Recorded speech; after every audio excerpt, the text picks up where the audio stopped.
Praise the Lord. இன்றைய சிந்தனைக்கு கதை ஒன்றை கேட்போமா? ஹெலனும் அவங்க மக சாண்ட்ராவும் அந்த சூப்பர் மார்க்கெட்டுக்கு வந்திருந்தாங்க. பொருளெல்லாம் எடுத்துட்டு இருக்கும்போது தான் அவங்க பக்கத்து செக்ஷன்ல அவங்க கணவர் டிக்சன் வந்திருக்கிறத பார்த்தாங்க. அடக்கடவுளே, இவர் வேற இன்னைக்கு வந்திருக்கிறாரா? சீக்கிரமா பொருள் எடுத்துட்டு வீட்டுக்கு போனோம் அப்படின்னு யோசனை பண்ணிக்கிட்டாங்க. இப்போ ஒரு 6 மாசமா 2 பேரும் ஒண்ணா இல்ல. கருத்து வேறுபாடால பிரிஞ்சு இருக்கிறாங்க. எலன் அவசரமா பொருளெல்லாம் எடுத்துக்கிட்டு மக சாண்ட்ரா ஒரு கையில பிடிச்சுக்கிட்டு கவுண்டருக்கு போய் இந்தாங்கம்மா அப்படின்னு கொடுத்துட்டு தன்னோட கார்டையும் கொடுத்தாங்க. வாங்கி அந்த கேஷியர் பொண்ணு அந்த கார்டை இது பண்ணப்போ அது ஆக்டிவ் ஆகல. மேடம், கார்டு ஆக்டிவ் ஆகல அப்படின்னு சொன்னா. ஓ சாரிம்மா, இது பழைய கார்டு போல இருக்கு. புது கார்டை வீட்டில் வச்சுட்டு வந்துட்டு இருக்கிறேன். சரிம்மா, நான் இப்போ போய் எடுத்துட்டு வந்துடுறேன் அப்படின்னு ஹெலன் ரொம்ப கேஷுவலாக சொன்னாங்க. பதிலுக்கு அந்த கேஷியர் பொண்ணு, என்ன மேடம் நினச்சிட்டு இருக்கிறீங்க? இவ்வளோ நேரம் எல்லாத்தையும் பில் பண்ணியாச்சு. சரி சரி, நீங்கள் குழந்தைய இங்கே விட்டுட்டு போய் எடுத்துட்டு வாங்க அப்படின்னு சொன்னா. ஹெலனுக்கு ஒன்றும் புரியல. என்னம்மா, பொருளுக்கு போய் குழந்தைய விட்டுட்டு போக சொல்ற? இதோ பக்கத்து தெருவில் இருக்கு, நான் போய் வேகமாக எடுத்துட்டு வந்துடுறேன்.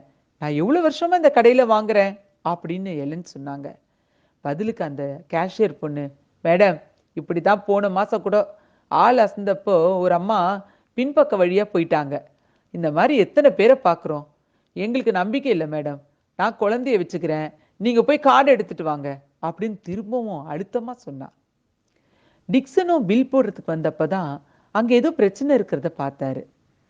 வேகமாக எல்லாரையும் தள்ளிக்கிட்டு முன்னாடி போனார். என்னம்மா பிரச்சனை அப்படின்னு கவுண்டரில் கேட்டார். சார், இந்த மாதிரி எவ்வளோ கேஸ் வரும் சார்.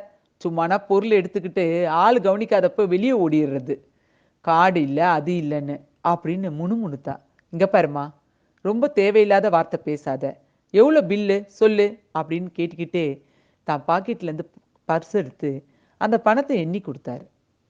கொடுத்துட்டு அந்த பொருளை பேக் பண்ணி கொடுத்ததை ஒரு கையில் தூக்கிட்டு சாண்ட்ராவையும் இன்னொரு கையில் தூக்கிக்கிட்டு வெளியே வந்தாங்க. பின்னாடியே ஹெலனுக்கு ஒன்றுமே புரியல. கொஞ்ச நேரத்தில் என்னென்னமோ நடந்துருச்சு. வெக்கமாயிடுச்சு ஹெலனுக்கு. யார் முன்னாடி தலை நிமிந்து வாழணும்னு நினச்சனோ அவர் முன்னாடி இன்னைக்கு இப்படி ஆயிடுச்சே அப்படின்னு யோசனை பண்ணிக்கிட்டே டிக்சன் முன்னாடி போக பின்னாடியே நடந்து வந்த ஹெலனால நடக்க முடியல. அப்படியே படிக்கட்டில் உட்காந்து அழ ஆரம்பிச்சிட்டாங்க. மக சாண்ட்ராவையும் ஒரு கையில் பேக்கையும் எடுத்துக்கிட்டு வெளியே போன டிக்சன் திரும்பி பார்த்தப்போ மனைவி அழுதுட்டு இருந்தாங்க. குழந்தைய கூட்டிட்டு திரும்பவும் மனைவி கிட்ட வந்து பைய கீழே வச்சுட்டு, என்னாச்சு ஹெலன், ஏன் அழுகுற?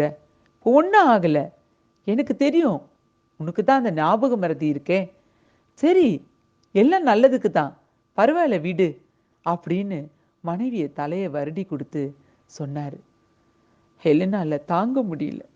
கணவரோட கையை பிடிச்சிட்டு மன்னிப்பு கேட்டு ஓன்னு அழுதாங்க. ஆமாங்க, பிரிஞ்ச குடும்பம் இணைஞ்சிருச்சு. இப்போ அவங்க தான் தவற உணர்ந்துட்டாங்க.